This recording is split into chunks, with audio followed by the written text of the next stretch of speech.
Hi guys, welcome back to Classic Album Reviews. Now it was 50 years ago today that the Beatles released what many consider to be their masterpiece and and arguably the greatest album of all time, Sgt. Pepper's Lonely Hearts Club Band. Now this album this album was a real game changer. It changed the game for the way albums were made. The it changed the way in which albums were it changed the way in which albums were presented. It changed everything. Okay, so let's get into this.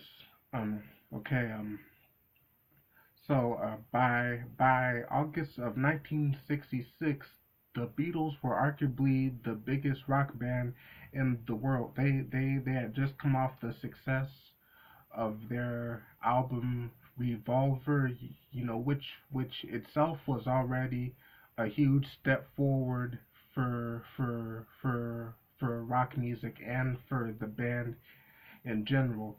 But also by that time they had grown a little tired of Torn because by that time they had been torn extensively since like for the past 3 years, since like 63 to 64.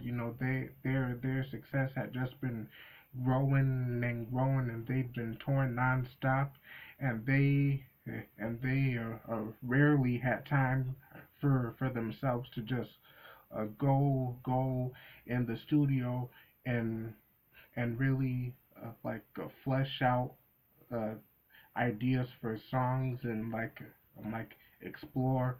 They had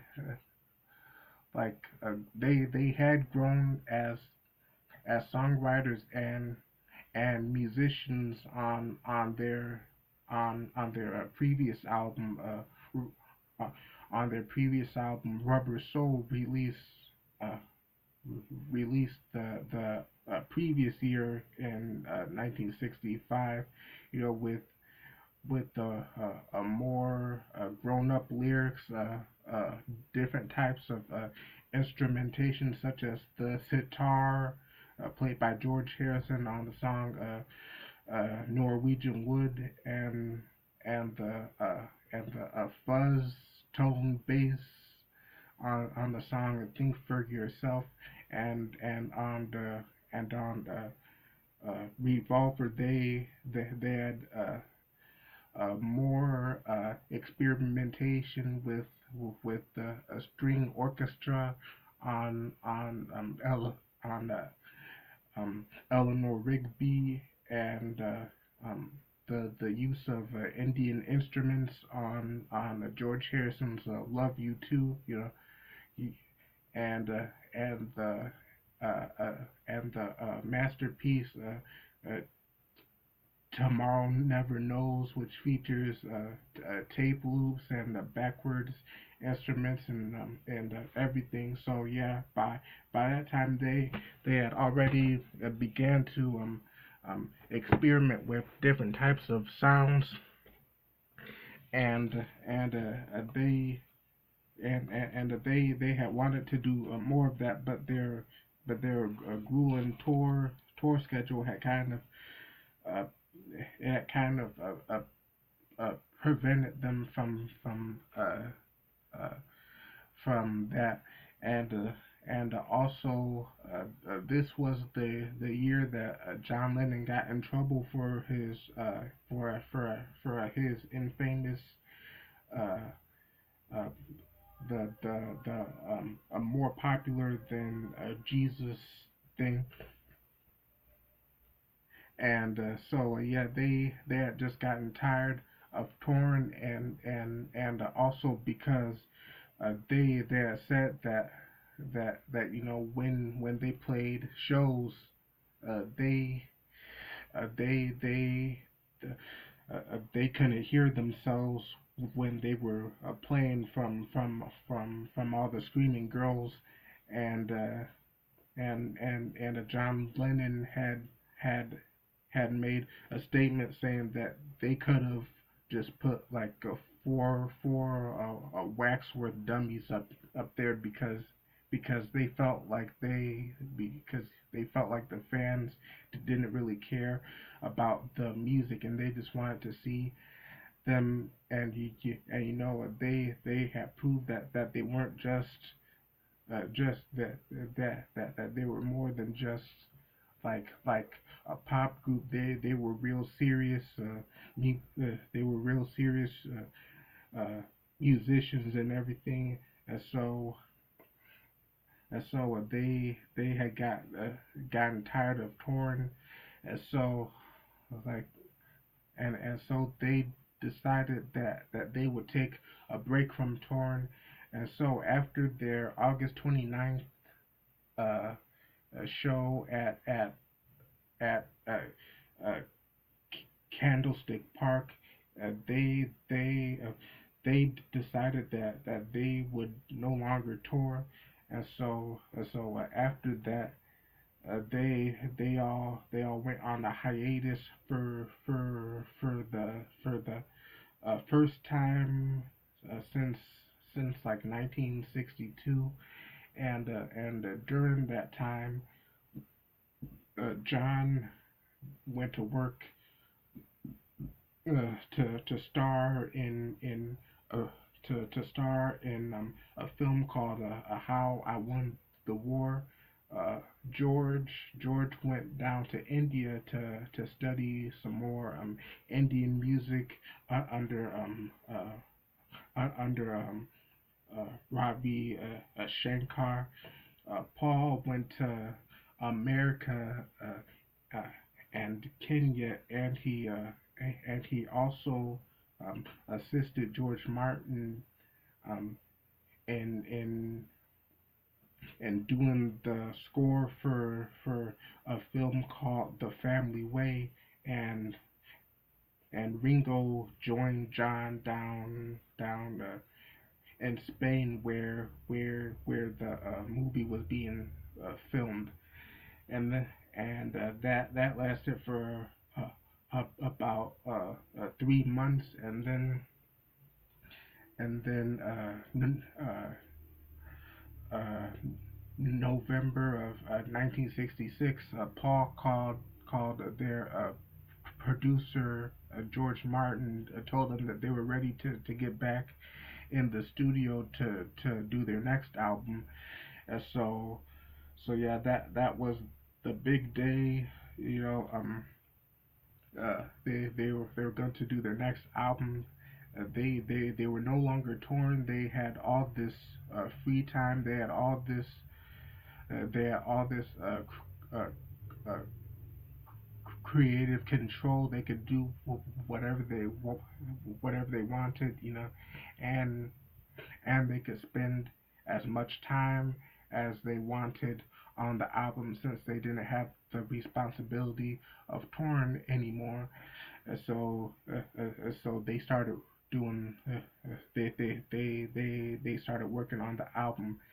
uh, and the first song to to to be recorded for the album was a song John had written called "A Strawberry Field Forever."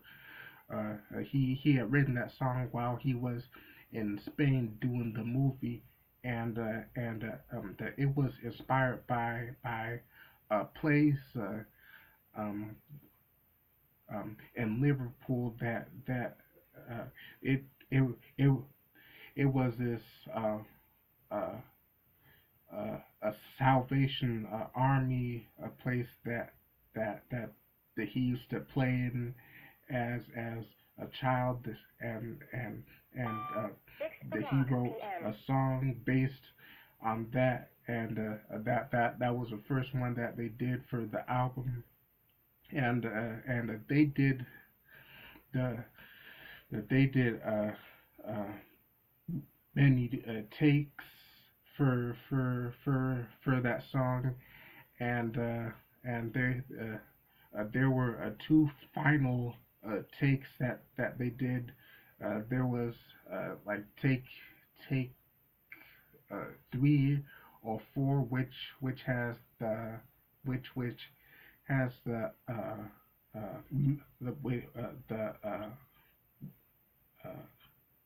Mellotron intro that we all know today, and the basic uh, uh, chorus and the verses, but if you listen to it, it's kind of different. And then another version that they did, uh, uh, that version has like um, uh, it's more faster in tempo when it features strings and brass and Indian instruments and everything. Um, and they did that version, and after they did the 2 versions, John had decided that he liked them both, and so but he wanted a way to combine the 2 versions, but that there was a problem. The the the the first version, no, the 2 versions of the song, they were in 2 different speeds and 2 different keys. The first version was like A major, and the second version, the fast version with the strings and horns and everything, it was in C major, and so they had to find a way to like sync them up to make them fit. And so what George Martin did was that he took the first version and and he took the first version and he sped it up a little bit, and he took the uh, then he took the fast version with the orchestra and the brass and everything, and he brought it down to a much a slower tempo, and and he brought those versions together. That's why when you hear the song, you notice that like at the beginning of the second chorus into the going into the second and third verse, you will hear that it's the John's voice sounds kind of slurred and stuff, and it kind of sounds kind of slow. Because that's what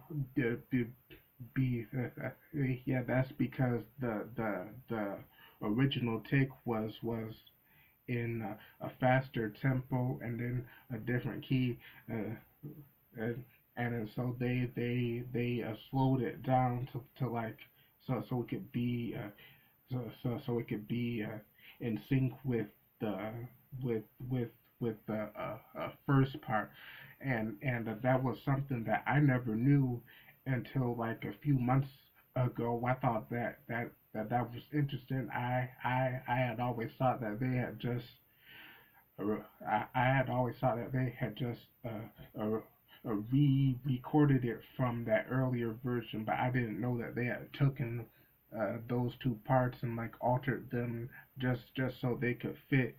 I found that pretty interesting. And so then the second song that they did was a song that Paul wrote called Penny Lane, which is a place that John grew up, and Paul used to visit him there, and that song it features it has a nice uh, uh, baroque uh, psychedelic pop feel, with the with the horn solo uh, in the middle. Yeah, and yeah. So yeah, those two songs, those were the first songs to be uh, we those were the first songs to be recorded for the album, and it kind of set the tone for what the album would be. Excuse me. And so then January and early February of 1967, their manager Brian Epstein came to George Martin. He he came to uh, George Martin, and he was like, "Look, it's been about 5 months, and the boys they haven't had any new material or new song they haven't had any new uh, uh, uh, uh, singles out in like the past 6 months. To have you got something." And so George told him, "Oh well, we have these uh, two great songs, and he said that those two songs he believed that they were the uh, he he believed that the those two songs were the best songs that they had done up to that point." And he said, "Let's." So he was like, let's uh, he was like, let's put them both out as a double A side single." And so that's what they did. The Strawberry Fields Forever um, and Penny Lane, they both got put out as a single in February of 1967. And so of course, because of that, they ended up not being on the album, because they had a rule in those days that they didn't put out uh the, the that they didn't put out the that they didn't put out single releases uh on albums, because they felt that they were they felt that they were tricking their audience, because they felt that they were just uh, trying to get them to buy their songs at a higher price. And George Martin later said that decision was one of the biggest errors that he ever made in his uh, in his professional uh, career. And so yeah, and and the concept for the album came about when Paul came back from his trip to America. He was on a train with their assistant Mal Evans, and he saw the salt and pepper shaker, and Mao was like saying, "Pass the salt and pepper," or something, and Paul misheard him, and he thought he was saying he thought that he was saying uh uh he he thought that he was saying Sergeant Pepper, and so that's where the name came from. And so he came back to the guys and said, "Hey, listen, for this album, how about we do something different? How about we just not be ourselves? Since we have all this freedom and all this uh, uh, time for the creativity. Let's let's let's just take that and create this a whole a new persona for this album, and so they came up with Sergeant Pepper's Lonely Hearts Club Band, and they said that they also got influence from a lot of the bands on the West Coast that had those long names like uh, long names like Jefferson Airplane and Big Brother and the Holding Company, all Frank Zapp and the Mothers, all those names, and so and yeah, and so that's where the concept came from, and from there they started writing the songs. Uh, like the title track, the Sergeant Pepper's Lonely Hearts Club Band, the concept that Sergeant Pepper is the MC and that he comes out at the beginning and he introduces this this band that's going to be playing the whole album, and then the from there they just started writing the songs and everything, and from November of '66 to April of '67, they spent that time doing the album. It took it took 5 months, which was unprecedented for them at the time. Take it took uh, it it it it took 5 months.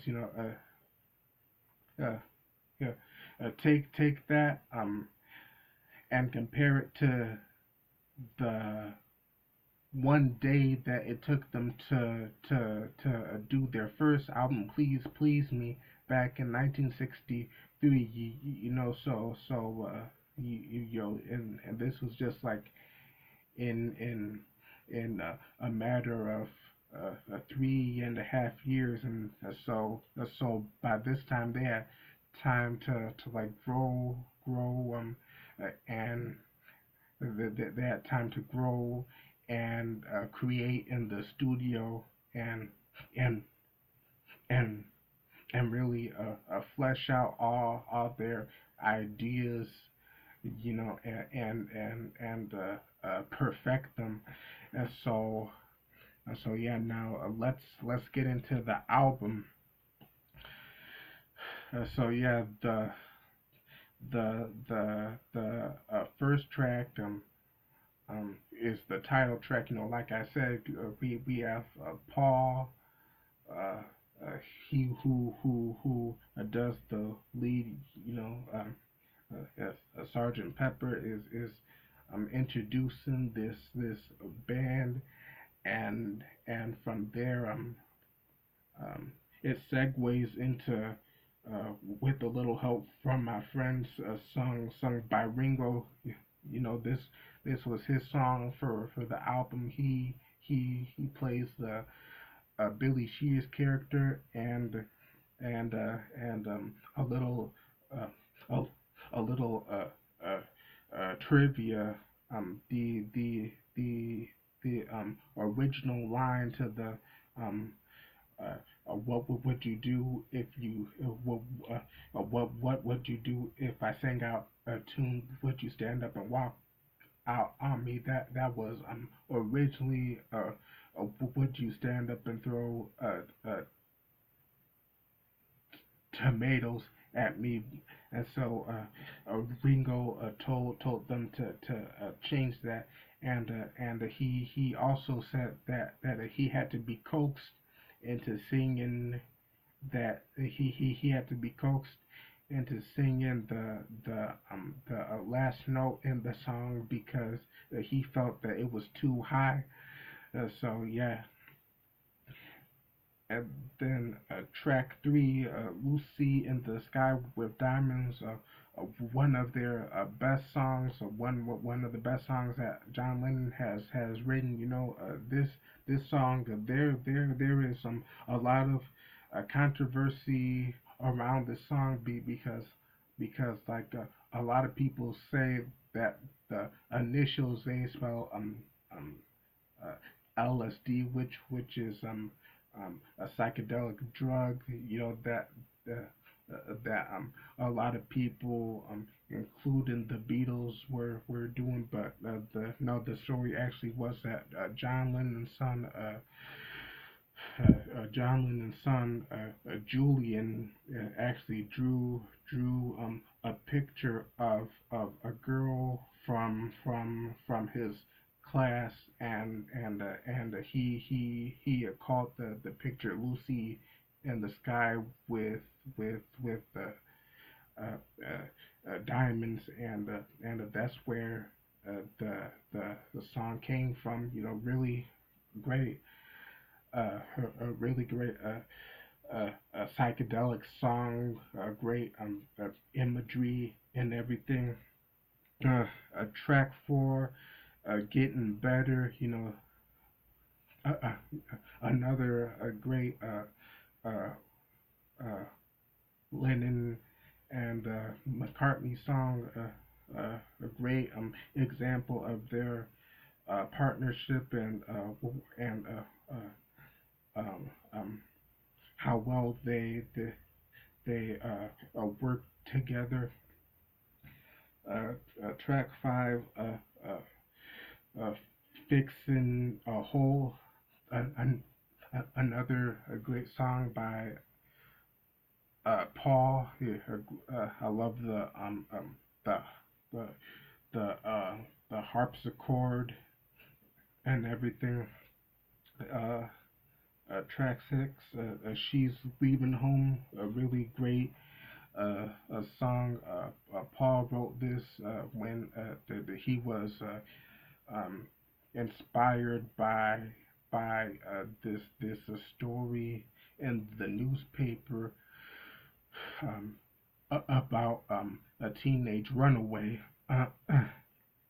And so he wrote the song, and like this is one of the only song to not feature um, any instrumentation from the Beatles. It just features John and Paul. Uh, it just features John and Paul singing. And track seven, being for the benefit of Mr. Kite. Uh, this was another great experimental art rock song.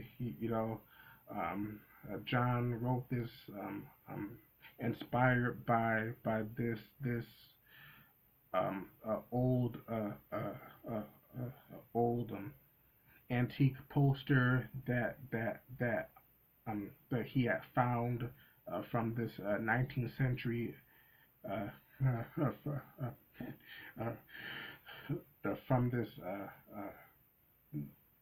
19th century uh, uh, uh, circus, and all of the lyrics in the song are uh, taken from that poster, and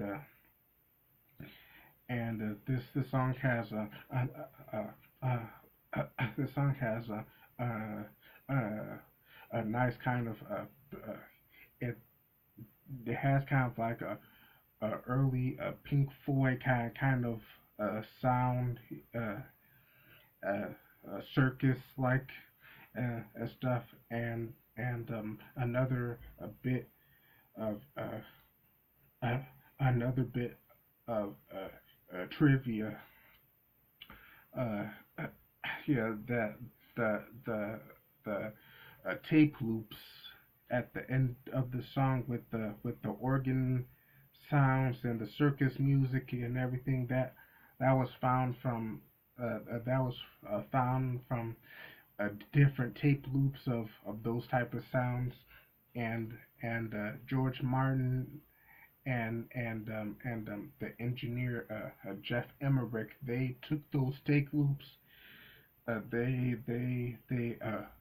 cut them up, and then they threw them up in the air, and then they reassembled the tape loops at random to make this kind of a sound collage, and it worked out very very well. Um, Track 8, uh, "Within You, Without You," which is the only song on the album written by George Harrison. You know, this is another this is another foray into Indian music for him. It's a great song featuring him playing his him playing his uh, sitar, and featuring the other the Indian uh, musicians. Track 9, "When I'm 64," written by Paul. This is the earliest song written for the album. It was one of the first songs to it it it it was one of the first songs to be recorded for the album, and it was also the earliest song written for the album, because it was written back when Paul was it was written back when Paul was 16. Um, yeah, a nice little old old timey song, a dance hall kind of sound. And then number 10, "Lovely Rita," a great song written by Paul, inspired by an encounter that he had with a traffic cop.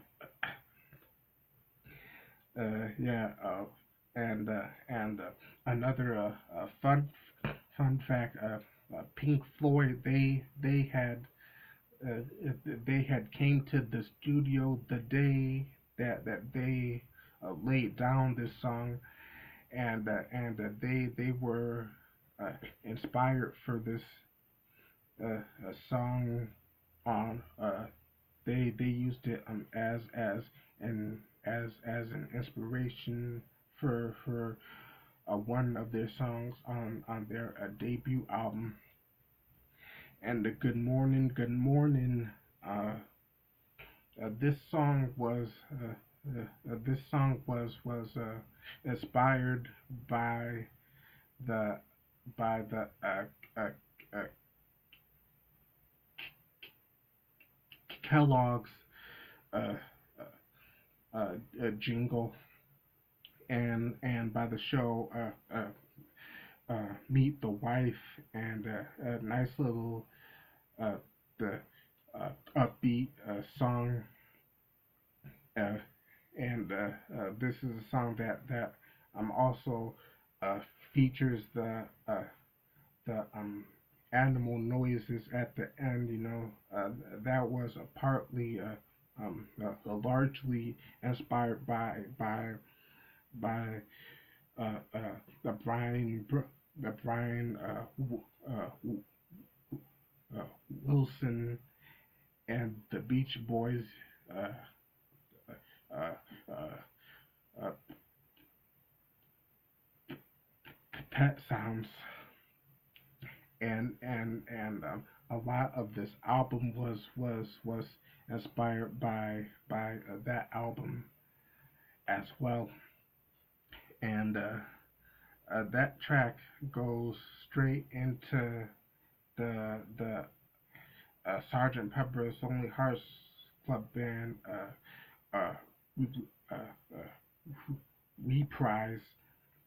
You know, saying uh, the saying that it's their last number, and that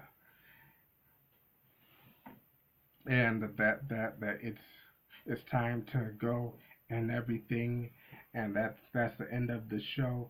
And then after that, uh, it goes to the actual last song of the album, of what many consider to be their greatest song of all time, and and and and the I Do